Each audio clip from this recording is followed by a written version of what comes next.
Hello everyone, welcome to my channel. I am Nidhi. Here I am back with another summary video of a class 12th Hindi आरोह poem पतंग। पतंग कविता श्री आलोक धनवा द्वारा रचित उनके काव्य संग्रह दुनिया रोज बनती है में संकलित है। इस कविता में कवि ने बचपन की इच्छाओं और उमंगों का बड़ा ही सुंदर चित्रण किया है। तो जैसे कि हम सभी जानते हैं कि एक पतंग बच्चों की उमंगों का रंग बिरंगा सपना होता है जिसमें वो खो जाना चाहते हैं। आकाश में उड़ती हुई पतंग ऊंचाइयों की वे हदें हैं जिन्हें बच्चों का मन छूना चाहता है और उनके पार जाना चाहता है। तो चलिए करते हैं हम अपनी कविता शुरू। तो हमारी कविता का सबसे पहला काव्यांश है। सबसे तेज बौछारें गई, भादो गया सवेरा हुआ, खरगोश की आंखों जैसा लाल सवेरा। शरद आया पुलों को पार करते हुए, अपनी नई चमकीली साइकिल तेज चलाते हुए, घंटी बजाते हुए जोर जोर से, चमकीले इशारों से बुलाते हुए।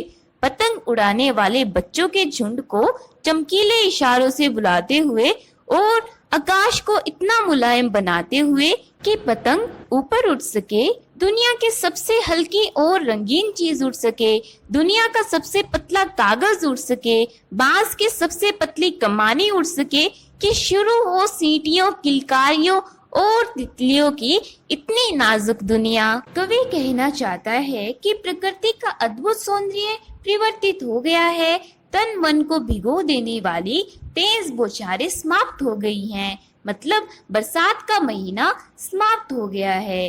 खरगोश की आंखों के समान लालिमा और चमक से युक्त सवेरा हो गया है। दूसरी ओर शरद का महीना भी अनेक झाड़ियों और बौछारों को पार करके आ गया है। कवि शरद का मानवीकरण करते हुए कहता है कि शरद अपनी नई चमकदार साइकिल को तेज गति से चलाते हुए तथा जोर जोर से उसकी घंटी बजाकर पतंग उड़ाने वाले बच्चों के समूह को सुंदर संकेतों के माध्यम से बुला रहा है। उसने अपने चमकदार संकेतों और मधुर ध्वनियों से आकाश को भी इतना कोमल बना दिया है कि पतंग इस असीम आकाश में ऊपर उड़ सके, ताकि दुनिया की सबसे हल्की, कोमल और रंग बिरंगी वस्तु ऊपर उड़ सके। संसार के पहले पतले कागज के साथ बांस की सबसे पतली कमानी भी इसके साथ उड़ जाए और इनको उड़ता हुआ देखकर बच्चों की सीटियां और किलकारियां गूंज सके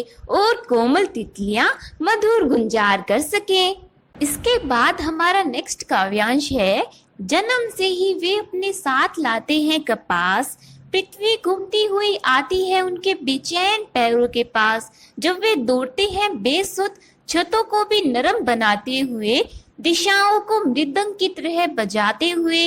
जब वे पेंग भरते हुए चले आते हैं डाल की तरह लचीले वेग से अक्सर। कवि बाल मन की चेष्टाओं का मनोहारी चित्रण करते हुए कहता है कि बच्चे जन्म से ही अत्यंत नाजुक और कोमल होते हैं। वे अपने जन्म के साथ ही कोमलता का भाव लेकर आते हैं।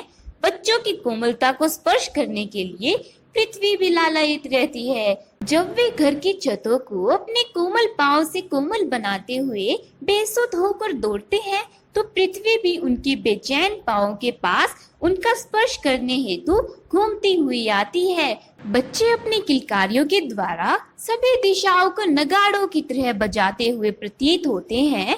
वे प्राय वृक्ष की शाखा की भांति कोमल लचीले वेग के साथ इधर उधर झूलते हुए से अपनी मस्ती में डूबकर दौड़े आते हैं। इसके बाद नेक्स्ट काव्यांश है। छतों की खतरनाक किनारों तक उस समय गिरने से बचाता है उन्हें सिर्फ उनके ही रोमांचित शरीर का संगीत। पतंगों की धड़कती ऊंचाइयां उन्हें थाम लेती है महज एक धागे के सहारे। पतंगों के साथ साथ वे भी उड़ रहे हैं अपने रंध्रों के सहारे। कवि कहता है कि जब बच्चे अपनी पतंगों को उड़ाने के लिए घरों की छतों के खतरनाक किनारों पर दौड़ते हैं, तो उन्हें अन्य कोई बचाने नहीं आता, बल्कि उनके रोमांचित शरीर का संगीत ही उनकी रक्षा करता है, उन्हें गिरने से बचाता है। जो पतंग मात्र एक धागे के सहारे असीम आकाश में उड़ रही होती है, तो वह भी अपनी डोलती ऊंचाइयों से कोमल बच्चों को सहारा प्रदान करती है। ये कोमल बच्चे असीम आकाश में उड़ने वाली पतंगों के साथ साथ अपने रोम छिद्रों के सहारे स्वयं भी उड़ रहे हैं। बाल मन भी ऊंचाइयों को छू रही पतंगों के साथ आकाश में उड़ना चाहता है। वह उनकी हदों को पार करना चाहता है। वैसे भी इन कोमल बच्चों का कोमल मन भी इन्हीं पतंगों के साथ आकाश में उड़ रहा होता है। इसके बाद हमारी कविता का लास्ट काव्यांश है। अगर वे कभी गिरते हैं छतों के खतरनाक किनारों से और बच जाते हैं, तब तो और भी निडर होकर सुनहले सूरज के सामने आते हैं। पृथ्वी और भी तेज घूमती हुई आती है उनके बेचैन पैरों के पास।